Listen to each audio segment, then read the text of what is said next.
Blake Bulletproof Troop, known for dropping warheads on people's foreheads, and I want to welcome y'all to Drinking with Mo and Bulletproof Troop. Bang, bang.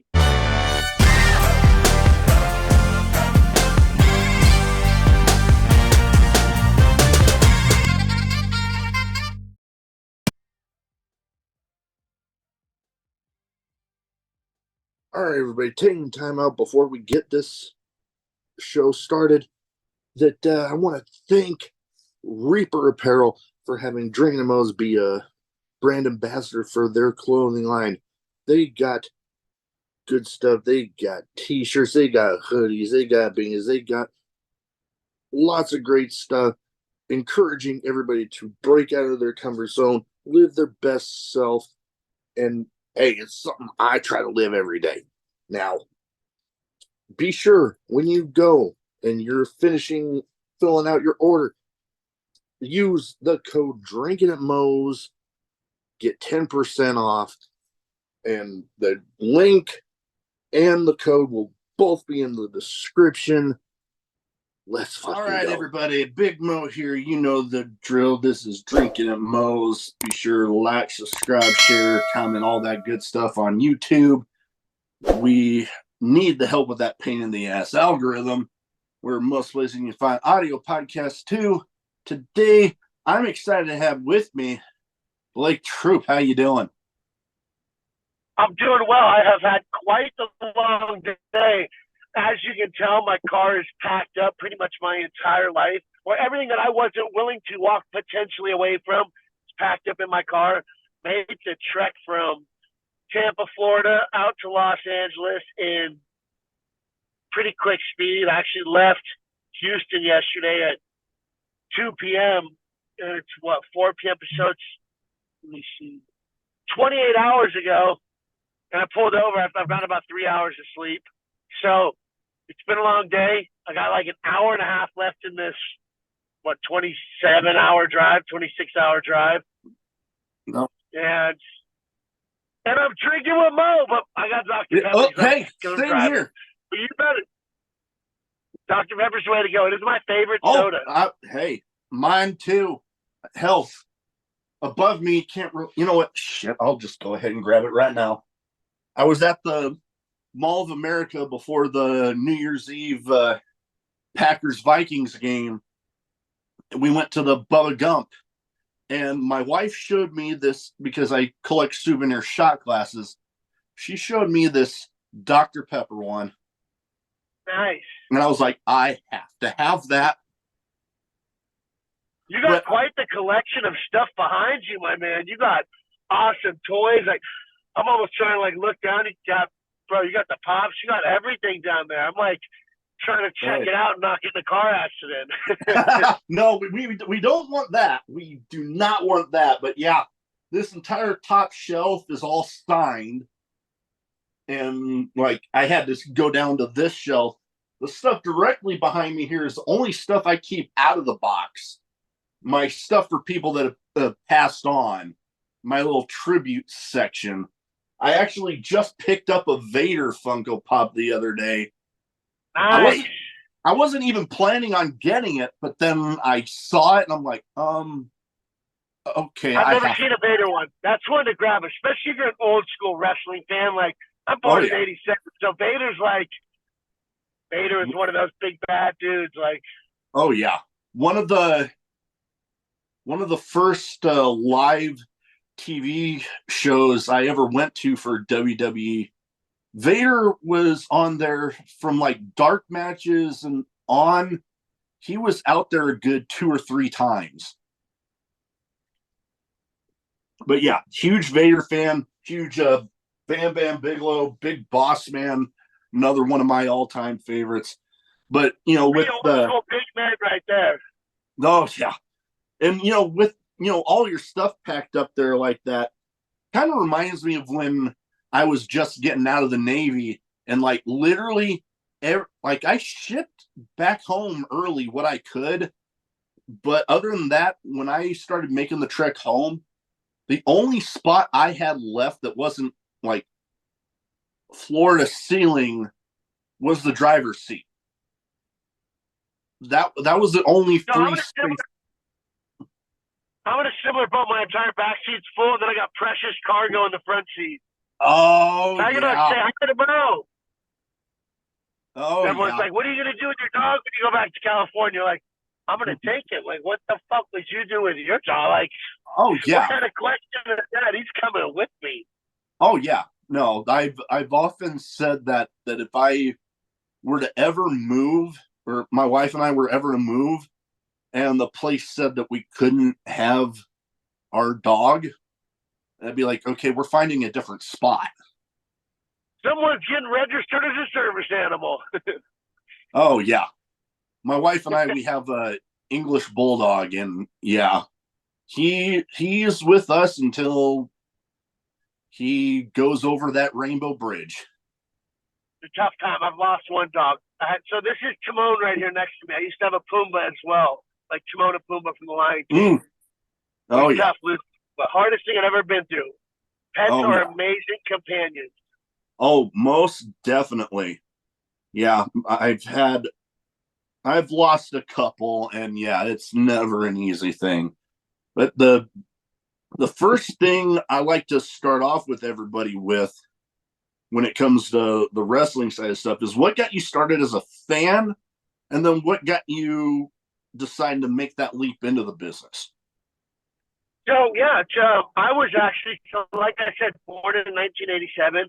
Back when kayfabe was still alive and well. I grew up a huge professional wrestling fan.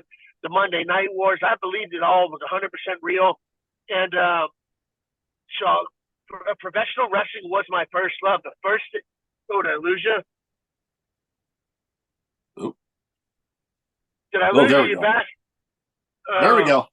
We're so back. Professional wrestling was really my first love. And I grew up wanting to be a professional wrestler, watching the Monday Night Wars, NWO, like the Generation X, Stone Cold and The Rock. Like that's like what I grew up in, and I believed every part of it being real. And this is like mid to late '90s when kayfabe started breaking, and it coming out that it wasn't legitimate combat sports. And it broke a young, like 12-year-old Blake Troop's heart. And right around this time is when the UFC starting out and getting some traction, and it stole my heart at a very young age. I started training. I just happened to go to I had a friend who was overweight in 2000, and he's like, "Hey, you want to do kickboxing with me? I'm trying to lose weight." And I was like, "Yeah, fuck it, let's do kickboxing." And we just happened, like now you can go to any jiu-jitsu school everywhere, but it wasn't like that in like 2000. And we just happened to go to a legitimate school that had a great instruction, legitimate black belts in jiu-jitsu. And I started kickboxing, loved it. Because I had an older brother. I was an older brother. So I liked to play a little rough. You know, there's 4 boys in my family out of 5 kids. So I just grew up playing rough, and I really enjoyed kickboxing. Stuck around for grappling. Really enjoyed that, too. And so fighting quickly stole my heart in the 2000s. When I wanted to eventually become a professional fighter. It wasn't until I graduated college in 2014 that I actually pursued professional fighting. And a couple of years into professional fighting, I saw guys like Conor McGregor who were getting big pushes, and not just big pushes, but favorable matchups because they want Conor to have a microphone. They want him to go in and knock somebody out because what is he going to say next? Let's get this guy a microphone. And so I was watching guys like that. Yeah. Or even CM Punk is another perfect example of a guy, and I'm not bashing Phil at all for this, but who did not get to the UFC based upon his fight accolades and skill. And I'm not bashing the guy, but I saw he got there because he puts asses in seats. And so instead of sitting there and hating like everybody in the world was doing, and I'll be honest, I did a little bit initially with Conor or CM Punk getting debut in the UFC. Then I just started taking notes. Well, what the fuck do I got to do to get special treatment? I'm not going to sit here and hate on these guys because hate gets you nowhere. What can I learn from these guys? And that's when I created Bulletproof Troop. I started Bulletproof Troop LLC in 2016, and that was a big turning point in my career where I essentially created a professional wrestling personality in combat sports, and it was 100% based upon me growing up as a pro wrestling fan, and even developing the character of Bulletproof Troop. Where I didn't necessarily just try and reinvent the wheel. I looked at the wheels that had fit on other cars that had gotten over, like Hulk's got his Hulkamaniacs. man, I got to come with my own version. I got my first bomb sauce. Richter has Woo. Yeah. Man, what can I come up with? Bang, bang. I'm like giving it not the exact thing, but where I just found ways to take inspiration from things that were already over, and how do I make that mine? Genuine to me, where I'm not stealing it. Like, Woo and Bang are totally fucking different, but they kind of have the same impact or value in terms of a presentation of a character. And so all my years of growing up in pro wrestling, being a huge fan of that, paid off, or came back around to helping me create Bulletproof Truth, which then brought things full circle because then it got professional wrestling's attention. Like, who is this fucking guy who cut a promos out here? He's got a big grenade chain on. Like, who the fuck is this guy? And so pro wrestling was my first love. Then fighting, like I said, broke my heart with K-Babe, broke.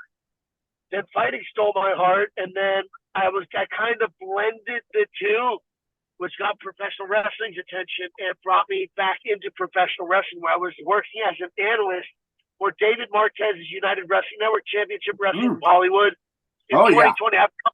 I probably commentated 100 episodes of syndicated televised wrestling, probably 500 matches, 3 or 4 NWA title changes before even stepping inside of the ring. So they brought me in as a combat sports expert to the audience without actually having to get in the ring, so I can be presented as something and somebody of value and importance, particularly as a combat sports expert, without having to get in the ring. So I was able to get better, network and so forth, learn a lot more about professional wrestling, and be in part of the industry without having to actually be in the ring. So I began, I want to say it was early February 2020 that I did my first broadcast as a professional wrestling commentator. And then I made my professional wrestling in-ring debut on October 2nd, 2021. Nice. And the reason for a big gap in time between the two, if people are good with dates, so remember early 2020, COVID started shutting the world down.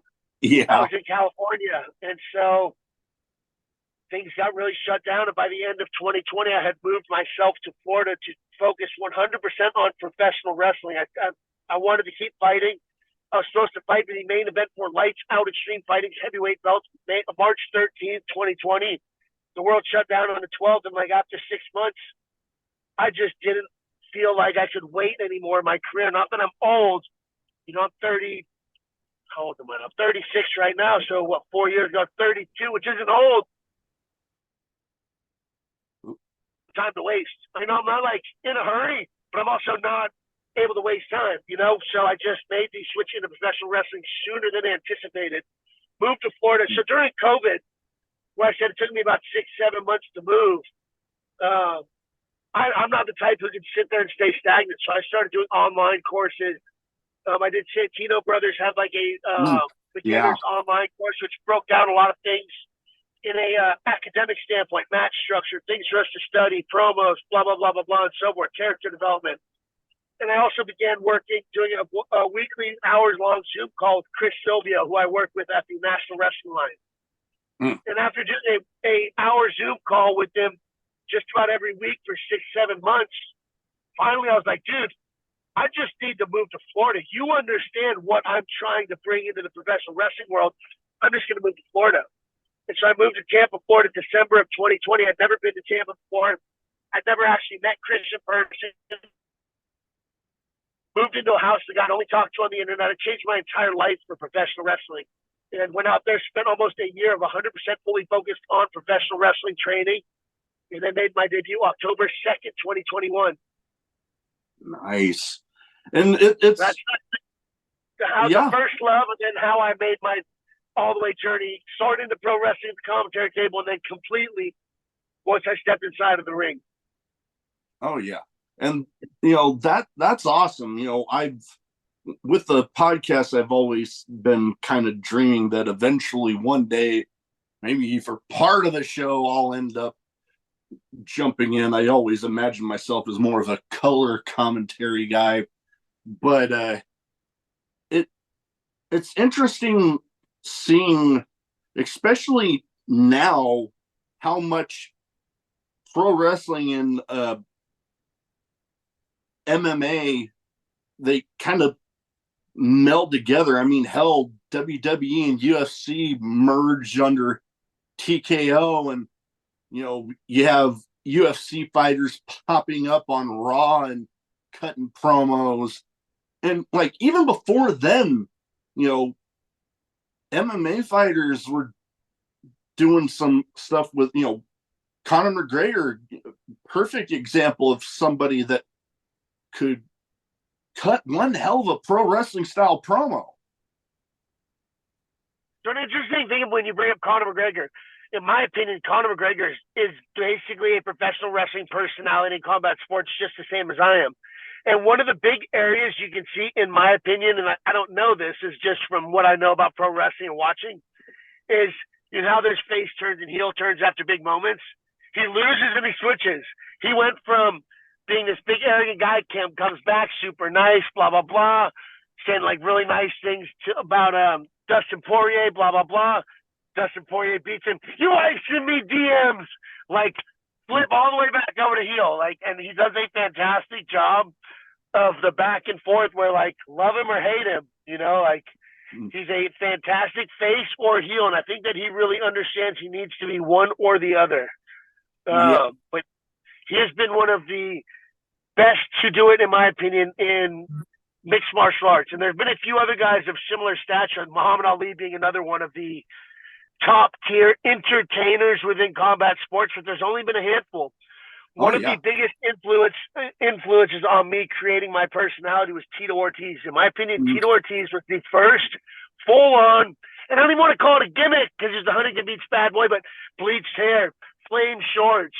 He had his big side the body, and like he was pretty damn close to being a pro wrestling personality in legitimate fighting. He talked his shit. He wore the shirts where it was like talking shit. So Tito Ortiz was a big influence on me even thinking about doing something along those lines. Because just watching a guy like Conor McGregor come in, like, oh, how do you be a big star? But then you see a Tito who's like, where there's been several guys kind of who have done it. I don't want to say Ken Shamrock was so much of a gimmick because Ken was Ken in the WWE, WWF, whatever you want to call it. But Tito was the Huntington Beach bad boy in UFC, or like Conor's Conor McGregor, but Conor's such a professional wrestling personality, like especially in terms of having the things to say. Because in my opinion, pro wrestling, how do we get people's heartstrings really pulling? You got to talk. Why is Ric Flair Ric Flair? Because Rick could talk. Could Rick wrestle? Yes. Or could The Rock wrestle or Stone Cold? Yeah. But it's because they can talk. And Conor's fantastic at talking and saying some of these best, slickest lines. Like, and it's so simple. Who the fuck is that guy? Over as fuck. Years later, like it still gets said. Yeah. Oh, I don't remember the question. Sometimes I just talk. Oh hell! And that whole thing when he had the fight with Floyd Mayweather, and there was like videos of people literally just saying like after he said it one time, "Fuck the Mayweathers," and saying it in that accent, and it was just like that. Those videos just caught on like crazy. And did you remember when he had the suit it was the pinstripes that said "fuck you"? It was like nobody tell Floyd what it said. Oh yeah, no, that was wild. When I finally realized that's what was on there, I'm like, oh my god, wow, okay. I don't even know what else to say on that. Like yeah, I got this slam. Like that's almost, and you talk some good shit. When you just like they just shut someone up, like they just don't have something to say, like, and that was one of those moments where it's like, what do you say to that, like, yeah. But so watching guys like that in combat sports, and by that point in time, I'd already been doing my thing, but it reassured me that I was going the right route. I think one of the people that is also doing gimmicks as hard as I am is Kobe Covington, which, in my opinion, the character stuff is not getting the same success rate that I think it could be getting. Because I feel like he's trying too hard to be a character instead of being the character, if that makes sense. I'm a big Kobe Covington fan as a fighter, and I like that he's trying something. I'd like to see it feel more genuine, though. I feel like he does it to piss people off instead of doing it and it pissing people off, if that makes sense. No, I can I can see that. Hadn't really thought of it that way, but I can see it. Now, one thing that I haven't had too many people on that have experience in both worlds, but it's often been, I've heard a whole bunch say of those that went from MMA and tried to jump in the pro wrestling world that oftentimes they think that the pro wrestling training was harder for them. What does your thoughts on that? So professional wrestling training and matches are extremely tough. So is fighting. I wouldn't necessarily say one is tougher than the other. I think it's kind of like comparing apples and oranges. They're both fucking tough. The thing about pro wrestling training,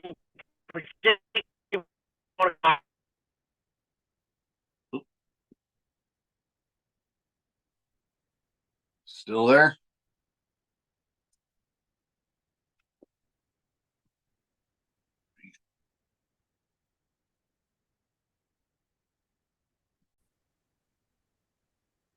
All right, we're back. Technical difficulties, sorry, ladies and as gentlemen, they I had happen some. sometime. Yeah, I had some phone But, difficulties. My phone was sitting in the at it. But yes, so back to the question about whether I find MMA training or professional wrestling training more difficult, and it's apples and oranges. The big difference is the way the mileage adds up. Taking a bump is a lot of force. They say it's like a 40-mile-per-hour car crash or something like that, which absolutely it rattles the whole body. It's not. People want to say, "Oh, there's a spring," or "Oh, it's meant to be bounce." Like, yeah, kinda, but like, it's still tough on the body. But the nice thing about it, whether it's training or matches, I can have a saying like, "Hey, my back's bothering me. We're not going to do that," or like, "What else you got, kid?" Or, "Hey, whatever's bothering me, let's take it easy on whatever today."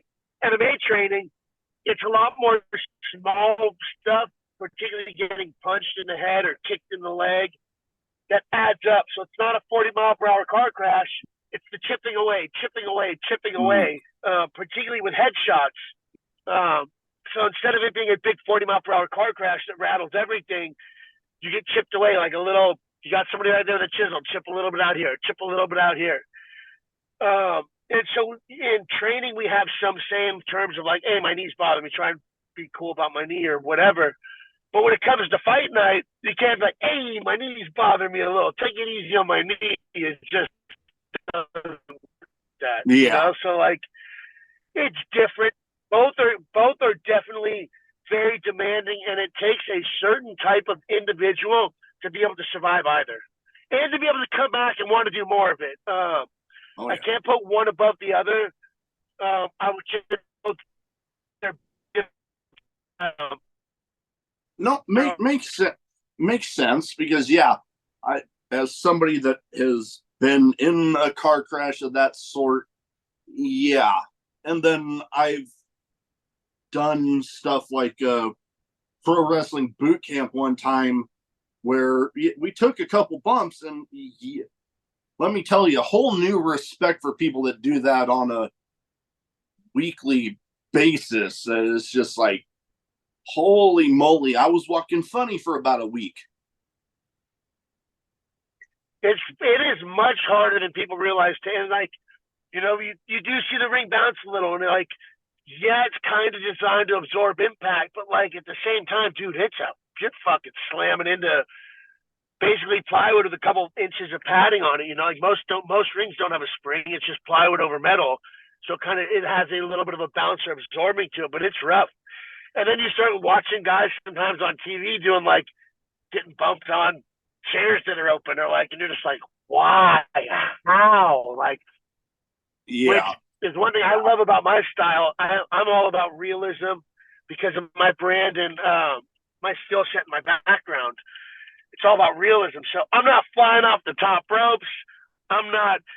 I've been hit by the chair a couple times, but like, I'm not really doing the table thing. I'm not going off the top rope. I'm 2'6", 240. So like, I'm not really getting tossed around like a lot of other people are, which is a lot of things that I'm stoked on, which add to, in my opinion, longevity. But I wouldn't want to be. I mean, I guess you need all the flavors, but I wouldn't want to be a guy who's like a high flyer or like a deathmatch type. Hey, don't do that. A deathmatch type, because that shit's fucking wild. Oh yeah, the deathmatch stuff is a whole different freaking animal. Like I'm a fan of it, but yeah, when it comes to career longevity, the guys that make it strictly on death matches tend to not have as long of careers, because while deathmatch wrestling, when it's done right, is like any form of wrestling, just surrounded by those deathmatch elements, the damage that you take in a normal match is just amplified that much more. Yeah, and I even think that, the strikes, the bumps, everything's just a little bit more on death matches because it's a death match and because there's objects and it's and I don't want to call it like the badass wrestling, but like it's meant to be fucking heavy hitting, and watching that, and I feel like that translates to more mileage. But like you said, when it's done right, I can enjoy death matches. Some of it's just barbaric and wild shit, but at the same time, I'll watch a train wreck. You see a guy who's got a weed whacker, it's like, when? You gotta go, he's gonna get whacked by this thing, and you're not gonna not watch it. Yeah, no, that's one of those things that, as much as you might not get why it's being used, when you see it and you hear that thing going off in the middle of a match, it almost like you might not have even been paying attention to the screen at the time, but you hear the damn thing go off, your eyes go boom right to the screen, and you're like, I don't know why I'm watching this, but my eyes can't move. 100%. Like, I can't not watch this train wreck happening. Like, same thing I think with glass breaks, or like, even some of the anticipation where people give like AEW a lot of heat for having like where Darby did that jumping through the glass thing, which I get, it's a wild spot, but at the same time, do they in anticipation? Holy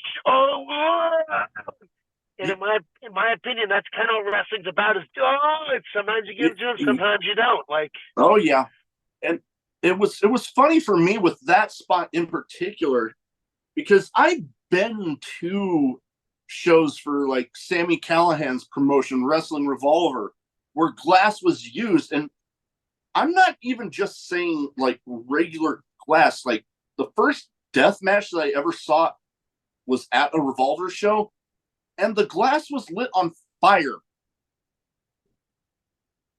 And that was wild enough. And then this last time, they wielded a set of scaffolding over, and somebody did I want to say it was like a Death Valley driver from the top of the scaffold through this like glass that was bridged on something. I'm having a hard time remembering right now, but it's like when people were complaining about that AEW spot, I was like, I've seen stuff that was way worse than that. I mean, if you've gone to a GCW during WrestleMania week where they run shows all day, there's some fucking wild shit there. Joey Janela's does some wild stuff. Oh, yeah. Fire is a crazy one for me, though. Like, glass, crazy. But when people start lighting shit on fire, yeah, like, because fire is very unforgiving. Oh, most definitely. And hell, you bring up GCW and their stuff they got going Mania week. Some friends of mine for a promotion ran by a guy very well known with the GCW crowd, Matt Tremont. His promotion, H2O, at their H2O Wrestling Center, have like literally Monday through Sunday and Mania week have at least a show every single day. At least one. one of the things I love about WrestleMania week is there's just so much different wrestling available at so many different places for such a to satisfy such a wide palette of wrestling taste. Because I tell people, just like food, I can't tell you what's right or wrong. I can't tell you what the best food is. I can tell you what my favorite food is. Mm-hmm. Like some people like spicy, some people don't. Like nobody can say what's right or wrong. It's very subjective. And during WrestleMania week, you can go see it all with the best names of each of those specific areas. One of my favorite shows of WrestleMania week is always Josh Barnett's Bloodsport, which I was lucky enough to be a part of. I commentated the Josh Barnett versus Jon Moxley Bloodsport when they were in Tampa for WrestleMania. Oh, I remember that one. Which was an awesome thing to be a part of. I'm hoping to get myself on a Bloodsport card sooner or later. Josh and I are actually both SoCal guys and trained extensively in preparation for fights in the past. So I believe it will just be a matter of time until you see me on top of that Bloodsport platform, tossing people around, dropping warheads on people's foreheads, Mo. Oh, I love it. And, speaking of Bloodsport, man, this year, they made a splash with one announcement they got going for this year's with, getting Shayna Baszler in there. Oh, shit. Oh, there we go. But Shayna Baszler getting brought in and going up against Masha Slamovich. Which should be awesome. I thought I initially heard there's like a 4-girl bracket because I think Lindsay Snow, who is also a veteran of Bloodsport, was on there, but I'm not entirely sure. But Josh always does a fantastic job of stacking that card full of great talent and putting out a product that, like I said, it's probably my favorite flavor of professional wrestling is Josh Barnett's Bloodsport. Oh, yeah. They do an amazing job consistently. And, much like you, when, there's so much going on Mania Week, but if there's like a handful of shows that I try to not miss, Bloodsport's definitely on that list. And man, I'm looking forward to this year's. And I was just trying to think. I had my head going, but then damn, I lost my train of thought again. I've had a lot going on. I know I can pick back up on WrestleMania week. One of the other things that I love about WrestleMania week, particularly for the workers, is because there's so much talent in town, there are a lot of educational opportunities to go out and train and do seminars. And I've done multiple seminars with Josh Barnett, or man, I can't even go down the list of all the seminars that I've done with different people WrestleMania week. But last year we were there in LA,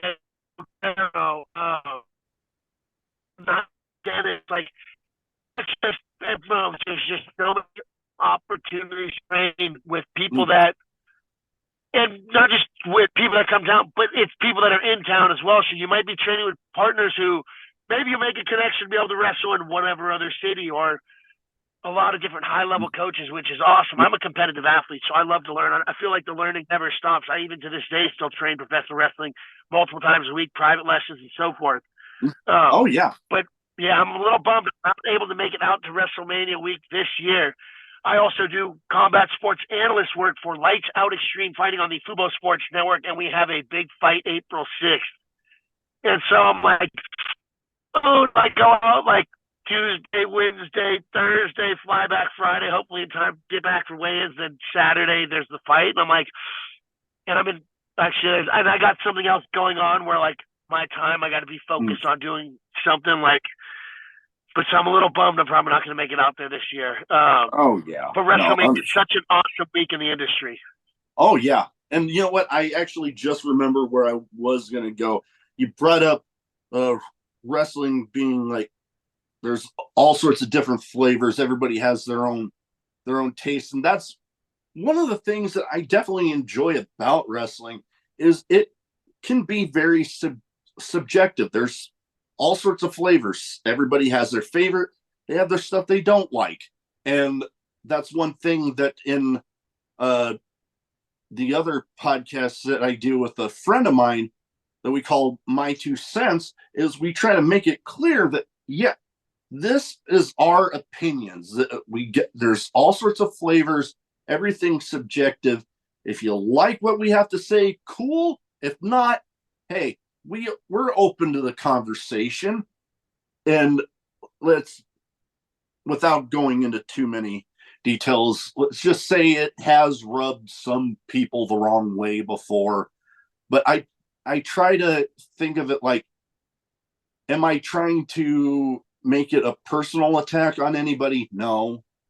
But am I there to censor my opinion to not to fit somebody else not getting upset by it? No.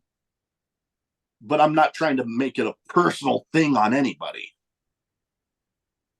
And it's just like something like, oh man, I love spicy food. Like, spicy food sucks. Like, I still like spicy food. Like, you don't have to like it. Yeah, and there's so much to enjoy. There's shows out there that, yeah, they got a little bit of something for everybody. But then there's those shows that, yeah, they might only appeal to certain sections of the audience, and there's nothing wrong with that. Not everybody is going to like everything that's out there. That's why when you have so many streaming platforms like Triller and IWTV, and WWE's got their stuff on Peacock, and TNA's got their thing. There's just so much out there. NWA, the National Wrestling Alliance, on the CW app. I got to plug them real quick because I'm an NWA guy. Go download the CW app. You can get everything for free. No subscriptions, no nothing. So go get yourselves an account so you can keep up with the National Wrestling Alliance. You know what? That's why we were talking. You know what? No, hey, I welcome anybody plugging anything, because you know what? I'm going to have to go get that downloaded, because through Omaha, where I'm from, we've had people from the NWA come through. Hell, we just had EC3 up here not all that long ago. And with the podcast, I've had a handful of NWA talent on. One of the former United States tag champs, AJ Kazana, was on a while ago. Good Lord. I've had almost 250 episodes done so far. So sometimes some names and memories get a little fuzzy. Yeah. Me and AJ Kazana, we got some history. Actually, maybe 2 or 3 times, Jack Stain and I were like this close to taking home those USA Tag Team titles, and the Country Gentlemen pulled it out. So I'd call it a friendly rivalry where, like, yeah. I'm not so sure we like each other, but we respect each other. And as a result, like, when you go to war with a dude, like, at the end of it, you either like the guy, respect the guy, or you don't. And we've butted heads a few times, and I respect the dude as a competitor and as an ass kicker and as a man. Yeah. Still bummed I had to take those titles off him, but who knows? Maybe we'll meet sometime in the future, AJ Kazana. So speaking of titles, if you're keeping up to date with the National Wrestling Alliance, last week I was the main event of NWA Power, and Silas Mason vacated the the North American Heavyweight title to take a shot at EC3 for the NWA World's Heavyweight Championship. I did hear about that. So they did a tournament. I have punched my ticket to making it to the finals, which is a fatal 4-way between myself, and I'm not sure who else has advanced or if the tournament's completed yet in terms of getting these Final 4. But I punched my ticket to the Final 4 match, and I will be challenging for the National Wrestling Alliance North American title sometime in the near future. So stay tuned, baby, because Bulletproof Troop's trying to take home some more jewelry, baby. Got one of my fight belts back here. A whole bunch of my stuff, but wasn't about to leave those in storage. I brought everything with me that I couldn't say bye to. Got a couple championship belts back there, giant stack of medals. Nice. And my precious little tiger dog. Oh yeah, my dog was even down here for a little bit. I think he went back upstairs. But man, we talked about some of my collection behind me. But speaking of the title belts, yeah, I'm not in the sport, but yeah, I don't have any title belts in my collection so far. If you had one, I'd make you defend it against me when I was there. I've seen somebody. You know what? That's the thing that often gets kind of joked about is if you're carrying around a replica at a show, it's like, okay, now you have to defend that damn thing. Like I think that's completely legitimate, especially if you're carrying a hardcore belt. You better be ready to get fucking clocked with a chair. The 24/7 belt, you better stay ready. You know what? Hell, you know what? Funny you bring up the 24/7. I literally saw somebody at a Revolver show carrying one around, and yeah, they let him at the end of the night. Obviously, it's his belt. They're not going to just take it from him. But it was a running thing throughout the night. People walking up and, pinning the person that was holding the belt. Like, I even one time tried to jokingly, run up, but oh no, he got away. I would totally go to the guy like, listen, we're getting some social media content, my man. I'm pinning you for this belt and I'm running off with it. Yeah. Oh, yeah. I would totally be. I love the attitudes and interaction ability of professional wrestling fans, where professional wrestling is not like you go to movie plays.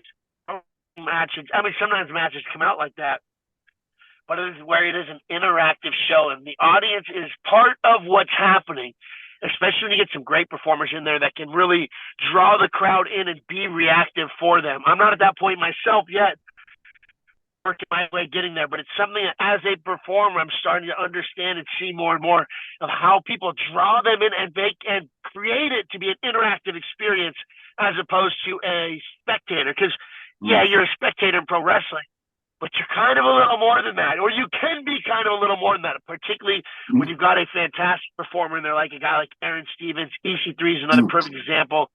Matt Cardona's been doing a fantastic job with somebody I've been watching at the NWA, where speaking of him, boom, at the last Revolver show. The indie god, bro. I respect Matt Cardona a lot. I think that he's been doing a lot of great things. And he's one of those people that you can sit back and hate, or you can sit down and take fucking notes. And he's somebody I've been taking notes and watching, and does a fantastic job, particularly interactiveness of his performances, his promos. Oh yeah, just all the way around, his ability to connect with an audience. Oh, most definitely. And the one thing I definitely, before we move into a couple categories I have here, one thing that I really love about him in particular is he is one of the perfect examples of how getting out of WWE isn't exactly the air quotes death nail in a wrestling career that it had been in the past. Like, he has proven that, hell, he's made more money than he did during his time in WWE on the indies and everything that he's been doing. And hell, being on national TV too during that time. And, he's just a perfect example of when you have that interaction and you know how to build those connections that, yeah, if you can be in WWE, cool, but you don't necessarily have to be. 100%. And it's a great place to start and build somewhat of a brand and reputation or connection with an audience, because it is the biggest platform. Absolutely. At the end of it, you watch a lot of people get cut. There's a 90-day no compete and stuff. But how do you come back from that? And given you're going to lose some momentum and not being in the ring for 90 days or so. But a person who I've been working with recently a handful of times is AJ Francis, who's come out doing music, doing this, doing that, bunch of different shows where he's at GCW, he's at CCW, he's at TNA, MLW, TNA as well. So where is a TNA and MLW, I think the same night on a show when one was recorded, one was aired.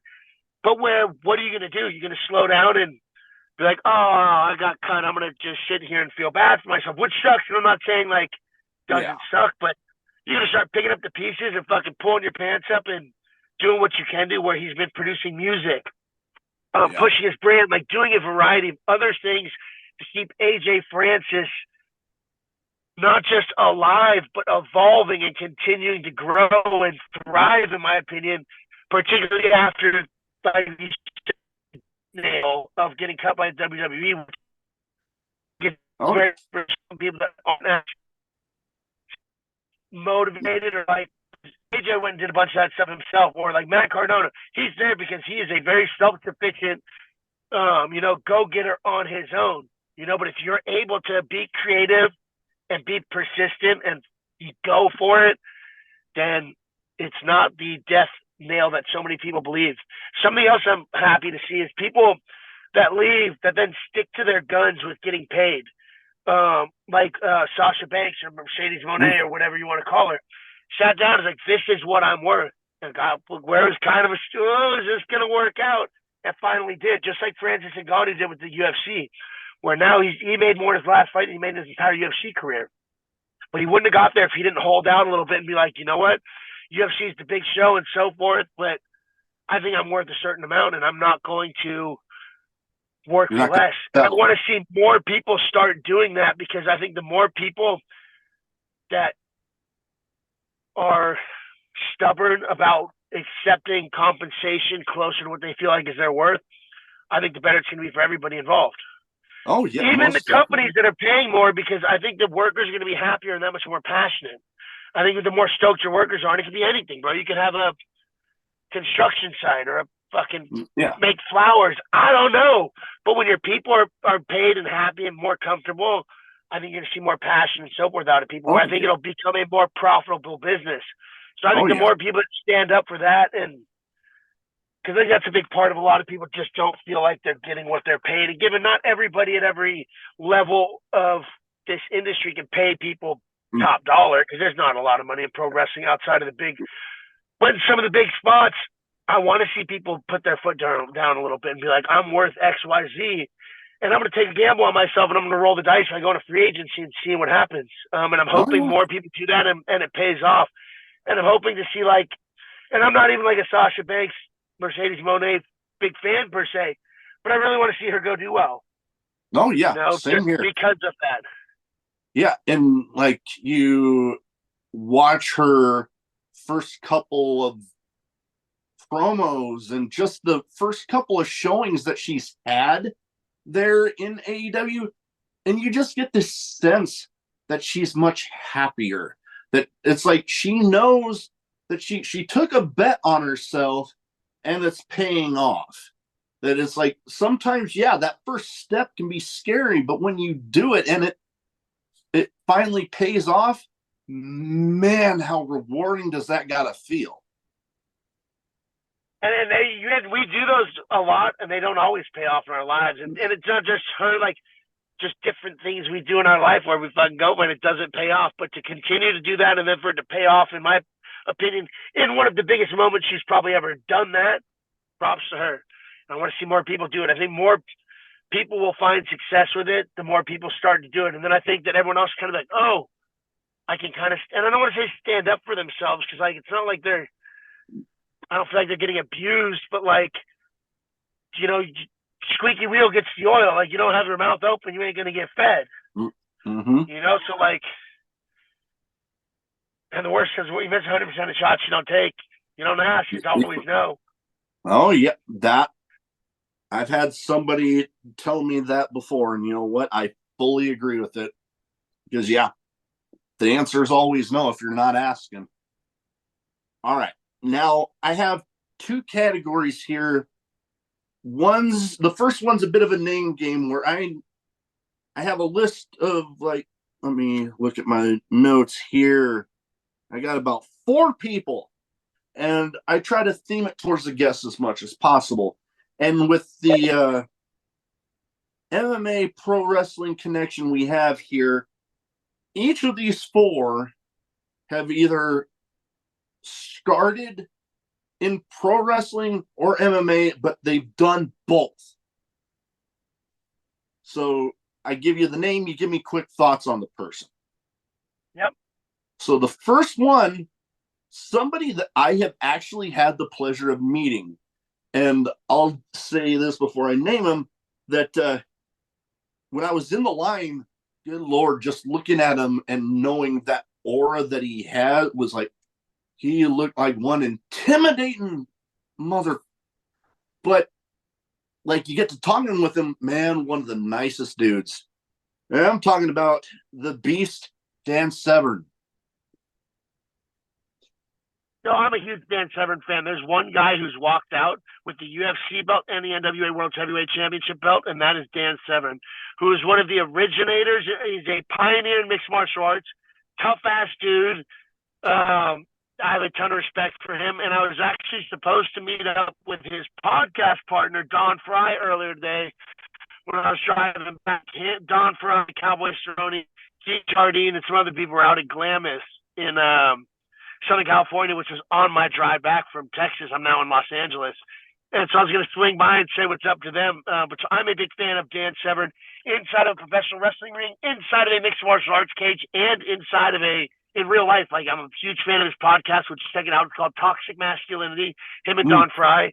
And if you don't like testosterone or masculinity, it might not be for you. But if you're a high testosterone male like myself, then I think, and a little bit politically incorrect, I think you'd be a fan.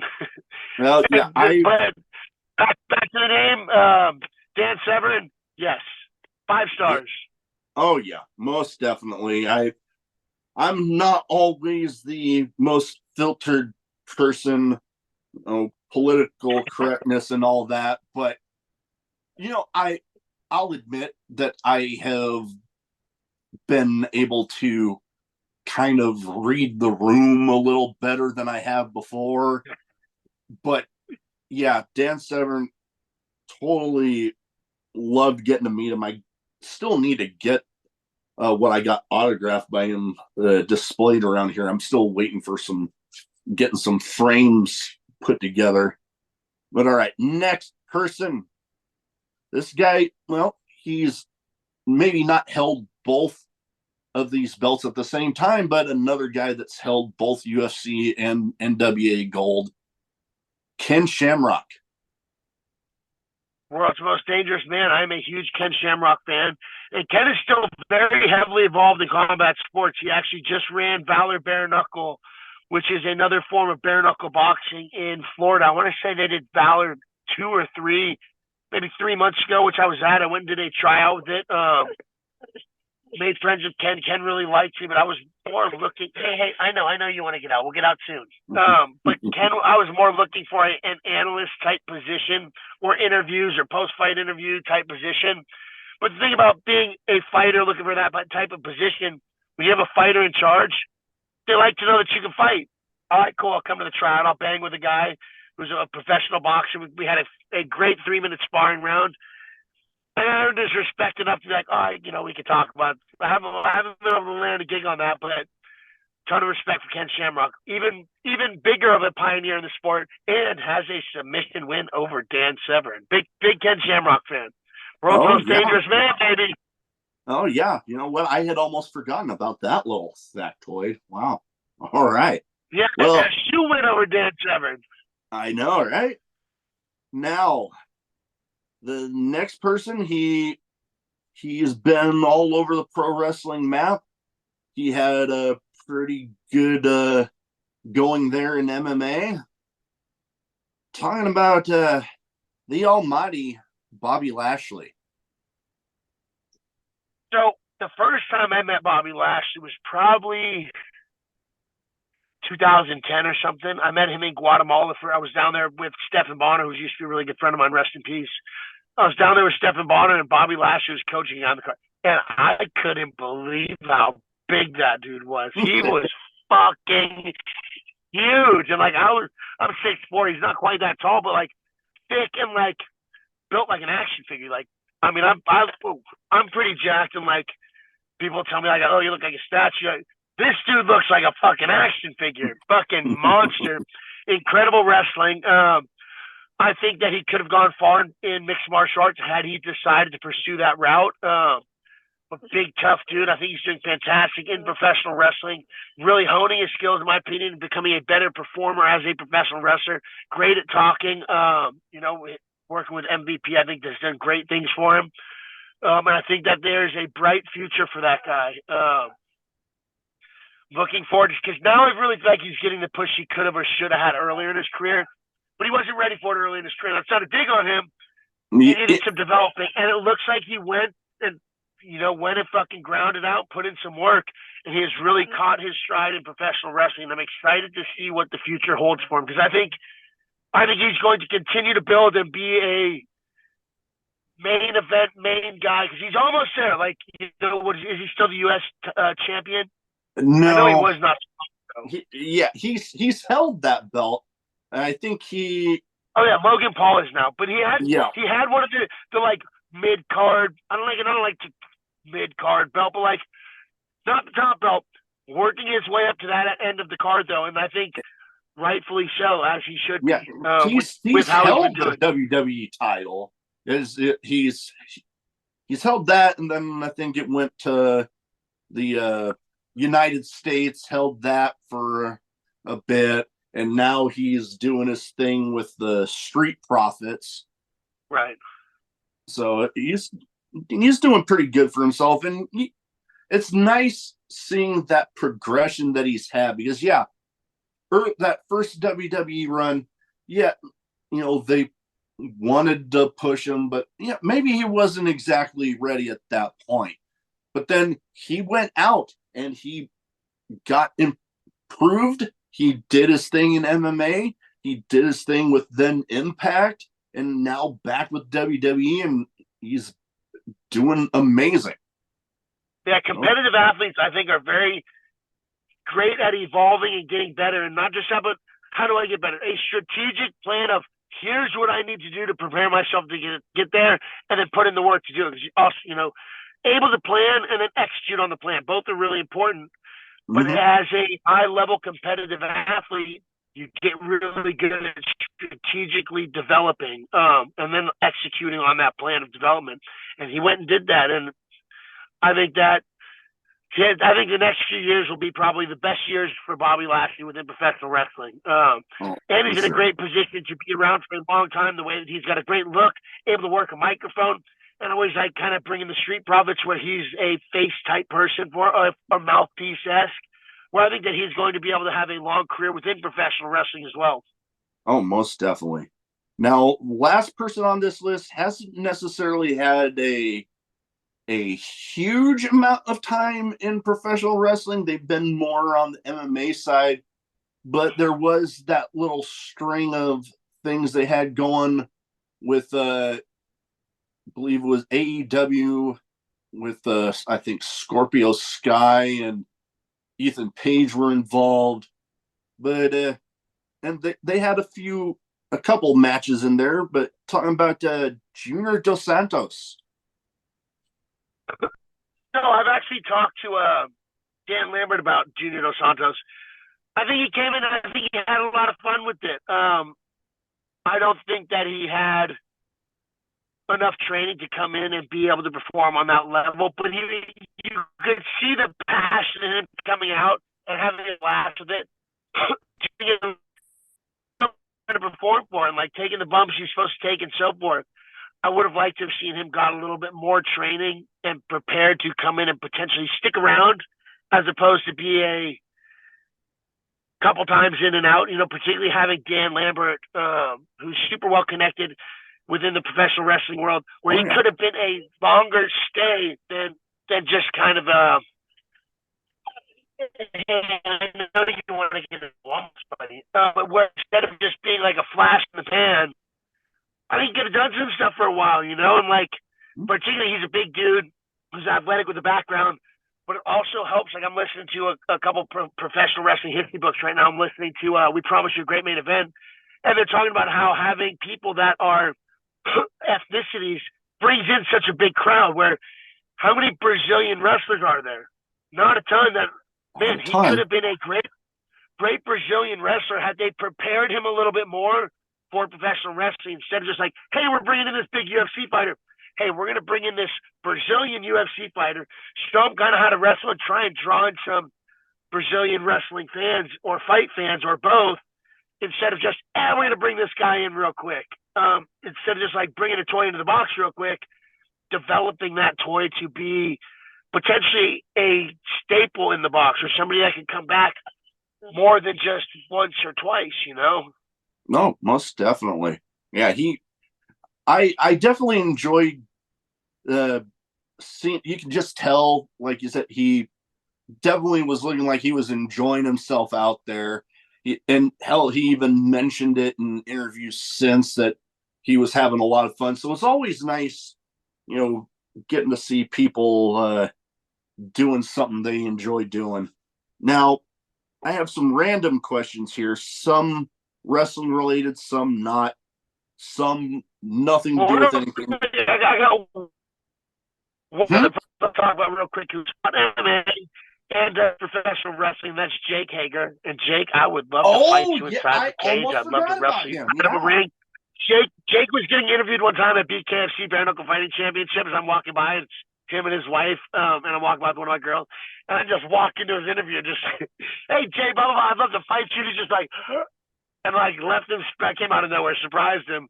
But Jake Hager, let's run it, brother. I'm locked, cocked, and ready to rock, and I have a feeling I'm going to turn your lights down. I love it.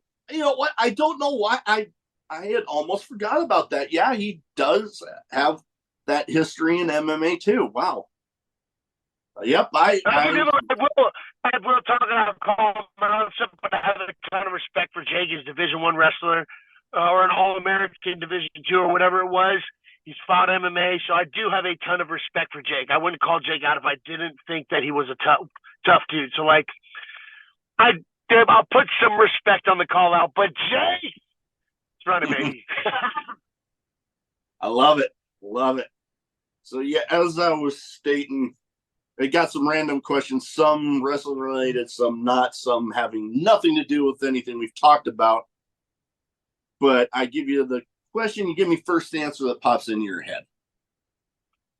So, first one, and this can go either way here. Either I'll just spit it out. I'll spit it out. You shoot me the question, I'll shoot you the answer. All right. So this could go either way here. Either craziest in-match moment for you or craziest moment that you were there to call. I haven't had anything too crazy happen in one of my matches yet, but calling commentary, I mean, I'd have to say probably my last fight that I did commentary for in the main event, one of my teammates and good friends, Tommy Aaron, went up a weight class. He's the 155-pound champ, went up to fight 170, and he got starched really, really bad, knocked out really bad, like twitching arms up. That was tough for me to watch. I can imagine. I don't know if I can say it's the worst, but it was rough. And another crazy one, which I didn't call the action for, I just watched this. I was actually watching this with Stephan Bonner, was when Anderson Silva threw a kick to Chris Weidman, and Weidman checked it, and it broke Anderson Silva's leg. That was another wild one. Man, I remember seeing the video of that one. Oh, yeah, that was brutal. And like I've seen a few legs break now in videos, but that was the first time I'd ever seen it, and it was. And I train a lot with Anderson, actually. Anderson Silva trains out of Black House MMA, which is my home gym here in Los Angeles. And so I've trained with Anderson. Post-leg break, like I remember kicked him in the leg. I was like, is that how you good? He's like, it's good, it's good. But yeah, that was a wild one. I can imagine. I know I was there at a NXT house show when a referee ended up like snapping his ankle. And like it was like up like that. He still counted the 1, 2, 3. And I was like main floor, not too far from the entrance. And like they wheeled him right by me. And I'm like I'm like, ow, that looked painful in there, but even more right now. When it's that much closer, now it becomes like that much more real. You're like, that leg shouldn't be turned like that. Yeah. Oh my God. Yeah. All right. Now, props to the referee for getting the count. Props to the referee for staying in the moment, getting it done, and be like, all right, get me out of here. Somebody throw up the X. Yep. Nope. It takes somebody special to be able to finish it like that. All right. Now, another one that could go, we'll do one each. The pro wrestling MMA crossover. Who is somebody that you feel would make the good crossover from the MMA side? And who's somebody you feel would make a good crossover coming from the pro wrestling side? So I think one of the people that I think guys like, I think quick, easy ones like Conor McGregor, I think could do fantastic in any type of form. The thing is, Conor's not that big. Same with Sean O'Malley. Sean's not that big. But somebody who's a big dude with a ton of personality is Derek Lewis. I don't remember. So after he knocked out Alexander Volkov at UFC 200, he took his pants off in the ring. Joe was like, "Why'd you take your pants off?" He's like, "My balls was hot."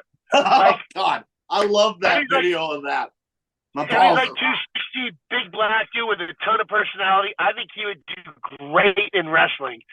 How to gimmick him in and so forth, I don't know. But he's got the personality that he could be a variety of different things. So a crossover from MMA to professional wrestling, Derek Lewis, where I think he could be. He's a big dude, bro. He's like 6'3", 260, where you could see him in there with a Brock Lesnar, Bobby Lashley, where you're going to see him next day. I don't think there's anybody you could put him in a ring with WWE and not be like, man, that guy stands a good chance. Or even, man, he's probably going to kick this dude's ass. And then let's see, professional wrestling to mixed martial arts. That's a tough one. I would say a Jonathan Gresham, although his style is very professional wrestling technicality. I think with the mind that he has, an ability to flow and strategy and so forth. I know, buddy. We'll get out in a sec. Yeah, we're almost done. No worries. There's dogs playing right here. He's just like, but I think Jonathan Gresham would be a fantastic mixed martial artist. Him and I've done a couple seminars with him and grappled with them in the ring and stuff. The dude can go. And I think if he had, and he's extremely athletic and stacked, and for his weight class, especially, where I think that with some training, I think once he got a hold of a guy, I think that he could submit a lot of people with not a whole lot of training. That's a good one. I would have to agree with you. I think, especially with his history with the Ring of Honor Pure division, that would fit right into that sort of mentality, getting in there in the MMA world.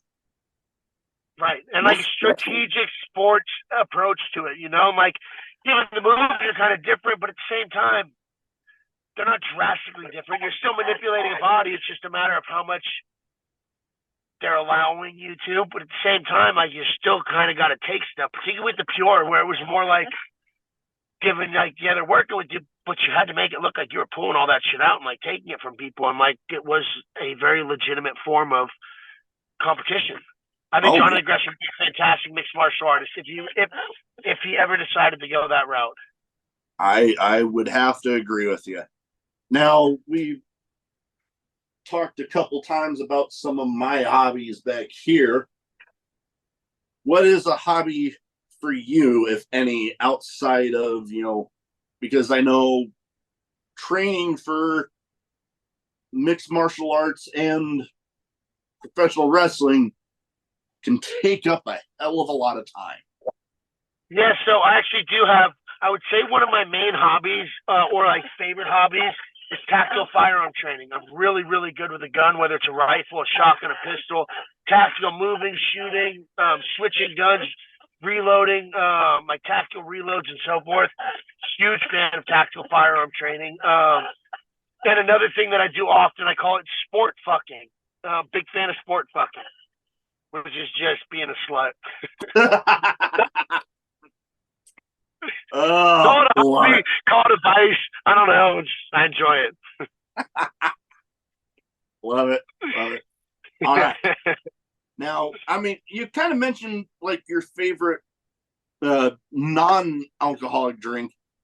I would feel weird if I didn't have this question in here with the name of a show like I have. Favorite drink, whether it be alcoholic or non, or shit, one of each, because Dr. Pepper is one of my favorite non-alcoholic ones myself. Yep, so I can easily tell you that one. I tell people all the time, I'm not everybody's cup of coffee, but I'm a lot of people's shot of whiskey. And if I'm going with a drink, Jameson, baby, give me a pickleback or give it to me straight. Not everybody's cup of coffee, but a lot of people's shot of whiskey. Hey, I got respect for that. I know me when it comes to, you know, the hard liquors, I'm a whiskey tequila guy myself, so I can respect that. I mean, it's been a while since I've had any Jameson. I think it was actually that same Minnesota trip for the Packers Vikings game. That was the last time I had any. But hey, I enjoy it. I enjoy it myself. I know. The Rock's tequila is pretty good. I love that. Goes down smooth as hell. Like Terramana or something like that. Terramana. Yeah, I'm a big fan of that. Very good. Yeah, like you put that stuff in a margarita. Oh my God, you better be careful and only have a couple. All right.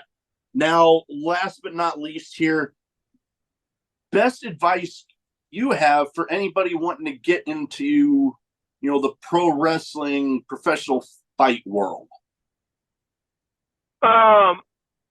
I mean, so this advice could go for anybody trying to get into anything. And I think this is especially true for fighting and professional wrestling, is 100% invest yourself in it. Figure out what you want, create a plan, and put people around you that are going to help you get there, which coaches, friends, teammates, and so forth, or that are on a similar path that you want to go to. People have been to where you're trying to go. I believe that having a coach who's done what you're trying to do, that's the best type of coach to have.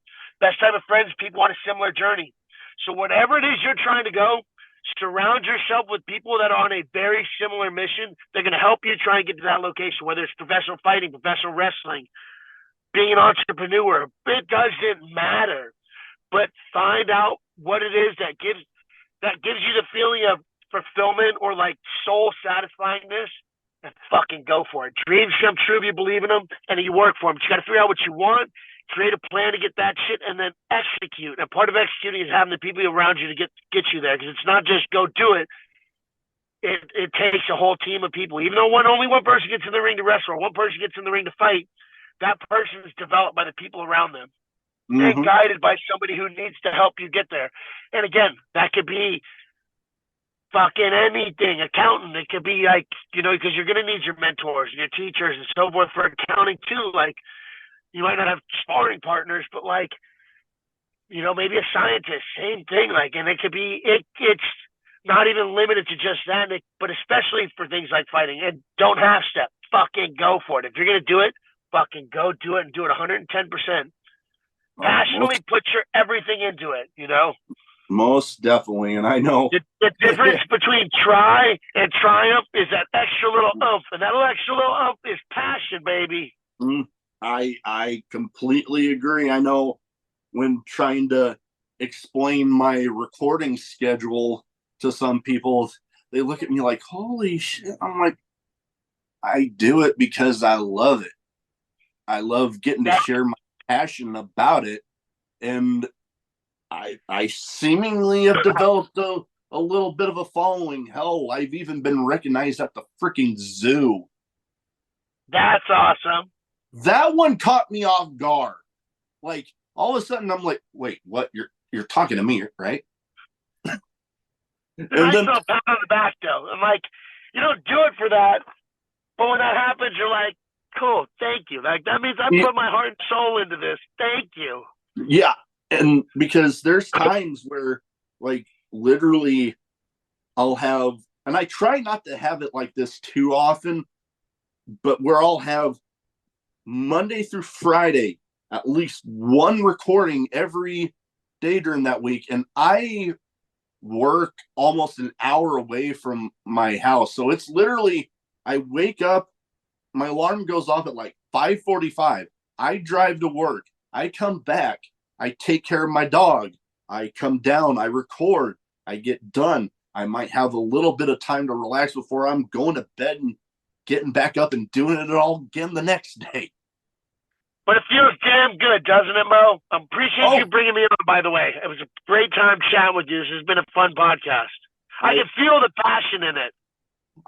That means a lot, because I can be my own worst critic, but when I'm hearing feedback like that, man, it means the world. Well, it was great being on today, my man. Big shout out to Mo. Come on, listen, Drinking with Mo, Blake, Bulletproof Troop, known for dropping warheads on people's foreheads. Hit the like, comment, subscribe, baby. Yeah. Bang, bang. Drinking with Mo gang. Yeah. Wow. All right, but before we go, where can people find you social media wise? So if they don't already have their eyes on you, they can go ahead and get them there. Y'all can come on over to @Bulletproof Troop on Instagram or @BigTroop22 on Twitter, X, whatever. Also on Snapchat, BigTroop22. Or you can head on over to BlakeTroop.com or BulletproofTroop.com. Pick yourself up some swag. I've just freshly restocked merch, so it's not up on the website yet, but there are a whole bunch of things in a variety of different sizes. Again, that's @Bulletproof Troop on Instagram, @BigTroop on Snapchat and Twitter, X, or BulletproofTroop.com, baby.